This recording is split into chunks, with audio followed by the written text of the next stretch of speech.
मतदार याद्यांवर जोरदार काम करा, घरोघरी जा, दुबार मतदार दिसले तर तिथेच फोडून काढा. सत्याच्या मोर्चानंतरच्या सभेत राज ठाकरेंच्या कार्यकर्त्यांना सूचना. मतदार याद्यांमध्ये इतक्या चुका असताना निवडणूक घ्यायची घाई का? राज ठाकरेंचा निवडणूक आयोगाला सवाल. आधी दुरुस्ती करा आणि मगच निवडणुका घ्या, राज ठाकरेंची मागणी. सक्षम नावाच्या ॲपवरून खोटा अर्ज करत आपल्या कुटुंबियांच्या नावे हॅकिंगचा प्रयत्न. उद्धव ठाकरेंचा सभेत गंभीर आरोप. खोट्या नंबरवरून OTP मिळवण्याचाही प्रयत्न झाल्याचा दावा. सत्याच्या मोर्चामधून ठाकरेंच्या युतीची घोषणा. जनतेसाठी एकत्र आलोय, साथ द्या, उद्धव ठाकरेंचं आवाहन.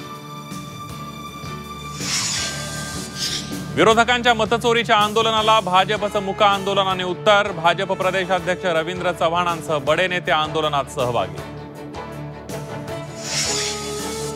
चंद्रकांत पाटलांनी आपल्यावर लोक सोडले. राजकीय ताकद वापरून देशोधडीला लावायचं काम. रवींद्र चव्हाणांचा झी 24 तासच्या टू द पॉइंट कार्यक्रमात थेट आरोप.